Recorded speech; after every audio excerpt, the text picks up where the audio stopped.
എനിക്കൊരു വഴിയും തോന്നുന്നില്ല രാജു. ഒന്നുകൂടി മനസ്സിരുത്തി ആലോചിച്ച് നോക്ക്, കിട്ടും.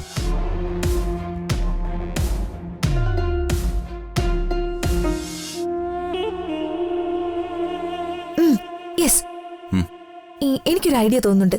ഞാൻ പറയാം. അത് തന്നെയാണോ രാജുവിനും തോന്നിയെന്ന് പറയണം. ഓക്കെ, ലതിക മാഡം മാഡത്തിന് തോന്നിയത് പറയും. എന്തായാലും ദീപക് നാളെ ഇവിടെ വരും. അവൻ ചടങ്ങിൽ പങ്കെടുക്കുകയും ചെയ്യും. ദിവ്യയുടെ ഗർഭം അവന്റെ അല്ലെങ്കിൽ പിന്നെന്തിന് അവൻ ഈ ചടങ്ങിൽ പങ്കെടുക്കാൻ വരണം? DNA റിപ്പോർട്ട് കാണിച്ച് പേടിപ്പിച്ചത് പോട്ടെ. സത്യസന്ധനായ ഒരാളായിരുന്നു ദീപക് എങ്കിൽ, ദിവ്യ അവൻ കാരണം അല്ല ഗർഭിണി ആയതെങ്കിൽ, പിന്നെ അവൻ നാളെ ഇവിടേക്ക് വരേണ്ട കാര്യമില്ലല്ലോ. എക്സാക്ട്ലി.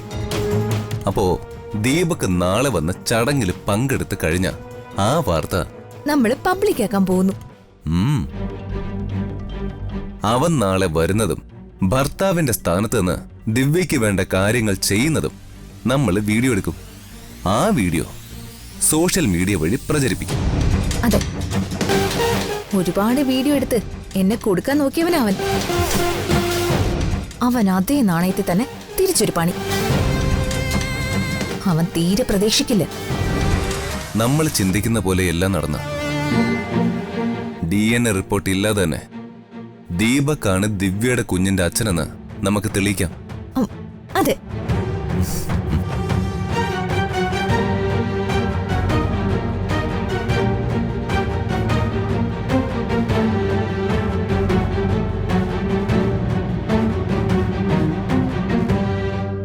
എന്താ രതിക മാഡം, എന്തു പറ്റി? ഒന്നുമില്ല. ദിവ്യയുടെ കുഞ്ഞ് ദീപകിന്റേതാണെന്ന് തെളിയിക്കേണ്ട കാര്യം തന്നെയാ രാജു. പക്ഷെ ആ സത്യം തെളിഞ്ഞ അച്ഛൻ അവനെ കൊണ്ട് ദിവ്യയെ വിവാഹം ചെയ്യിക്കും. പിന്നെ ദീപകിന്റെ ശല്യം തീർന്നു എന്നും പറഞ്ഞ് എന്നെ ഒഴിവാക്കാൻ നിനക്ക് എളുപ്പമാണല്ലോ രാജു. എന്താ രതിക മാഡം?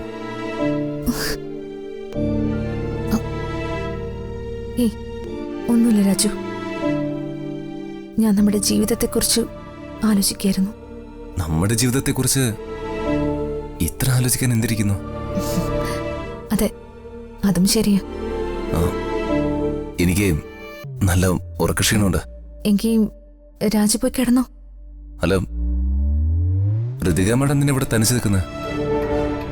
എന്നായാലും തനിച്ച് നിൽക്കേണ്ടവളല്ലേ ഞാൻ.